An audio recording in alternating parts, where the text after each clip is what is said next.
Hey guitar playing champions, today I show you how to take any note or melody or guitar lick and completely change the feeling and emotion of those notes in the easiest way possible. And what I'm going to show you today works every single time in every style, in every song or solo. So let me show you what I mean. So what we're going to do here is we're going to take an open string lick. It's pretty simple. We'll play it at a medium fast speed. But you actually don't have to learn this lick, because what we're going to do today is talk about how we're going to change the emotion of the lick through the chords that we're going to use underneath the lick. So here's our lick example. A little slower.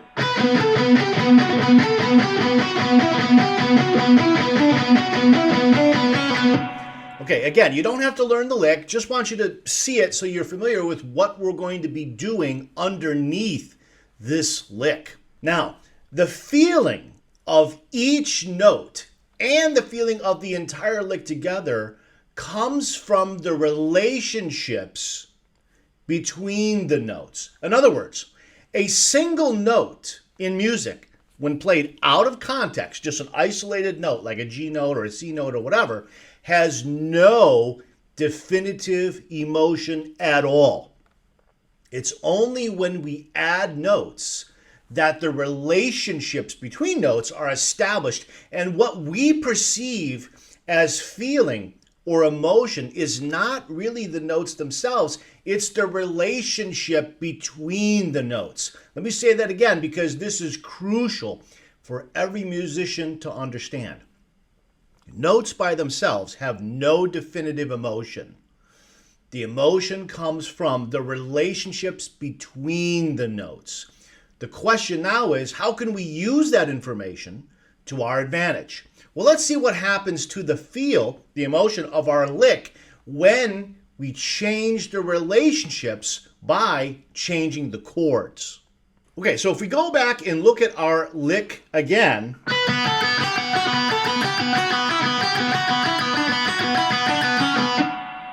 we got an open string lick in B minor. That's the key that we're in, okay? Now, if you play that lick and then you play it again, you repeat it, but when the chords change, let's say the first time you play the lick, we play it over, let's say, a B minor chord. And then the second time you play that lick, the chord changes, maybe to a G chord or an A chord or something like that.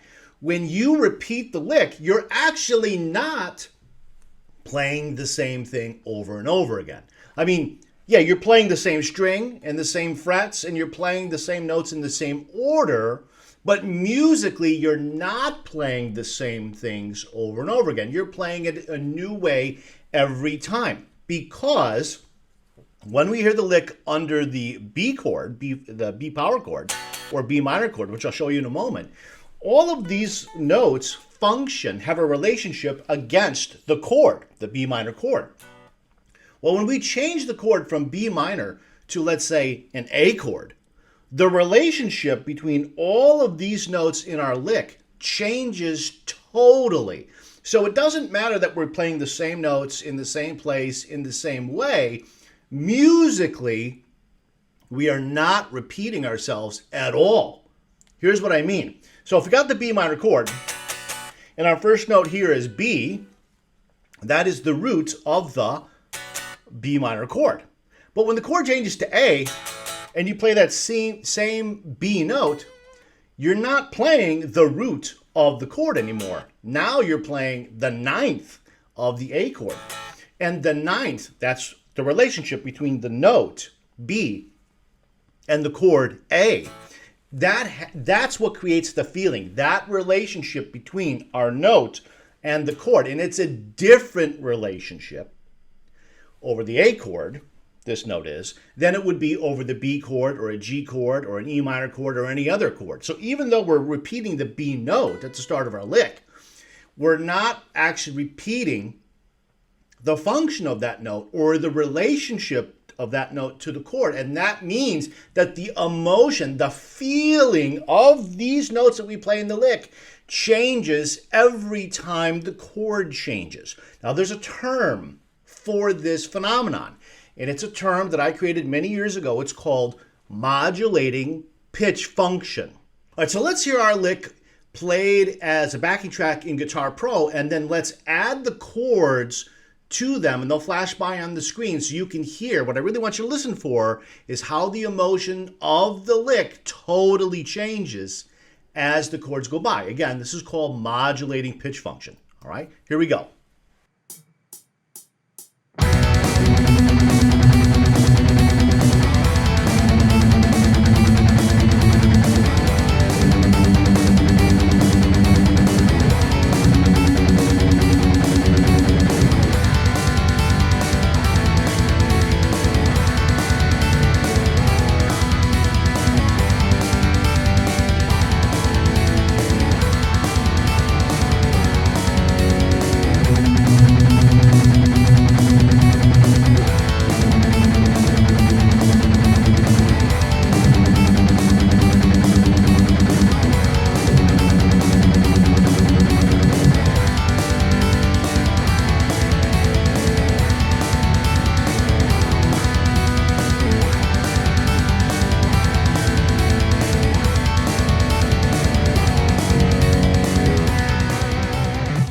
All right, so what I wanted you to really pay attention to is not the emotion of the chords changing. Instead, what I want you to listen for, you might want to go back and rewind, back up the video and play it again to that where I started playing. Listen to the lead guitar part, the part played by the backing track. Listen to the lick. That's what we want to listen for. Don't listen to the chord changes. Just listen to the lick and how the lick feels different, okay? So when you play the lick yourself, if you play along as the chords were changing when I was playing a moment ago, you should be able to feel yourself that the notes you're playing don't feel the same when you repeat the lick and the chords change. Because, again, the relationship between the notes you play and the chords change. When the relationship changes, because the function of the notes you're playing change, that's what creates the change of emotion.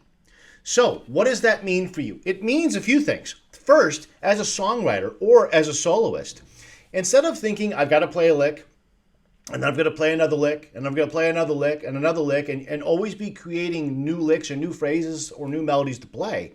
Sometimes just repeating the same exact lick or phrase or sequence, but changing the chords is all you really have to do to get more out of the licks that you know and the things that you play and the things that you create.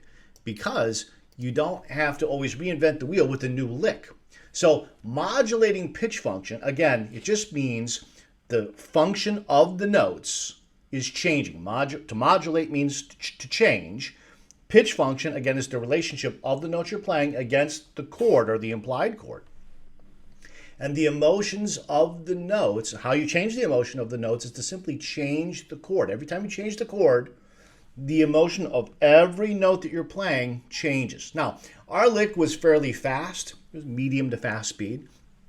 But if you want to try this on your own, you can just play one note over a series of chord changes and notice how the same note that you play, the melodic note, the lead note, feels completely different as the chord changes. And that's the magic of modulating pitch function. It's great to use when writing solos, melodies, songs.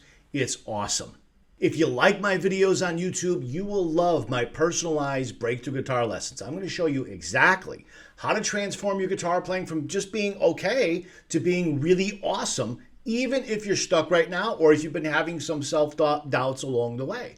So just imagine how much better your guitar playing will become when you know exactly what to do, exactly how to practice, and you've got the guidance and roadmap to get you there. Listen, I've done this for thousands of people over more than 30 years. Listen, if you do the work, if you practice at least 30 minutes a day on exactly what I show you to do, the way I show you to do it, I am absolutely certain I can help you become the guitar player you want to be. I do this all the time. This is what I do. All day, every day. It's what I do. Okay, so unlike other lessons you might find on the internet, you're not going to get some generic cookie cutter lesson from me where everybody gets the same lesson number 1, everybody gets the same lesson number 2. Okay, courses like that can be okay, but I think what's going to help you get where you want to go are lessons specific to what you need to reach your goals based on your challenges or your strengths, your weaknesses as a player right now, your learning style, experience, frustration, and most importantly, who you want to become. So check out my breakthrough guitar lessons at tomhess.net/guitar and see if they're right for you. And I'll see you on the other side.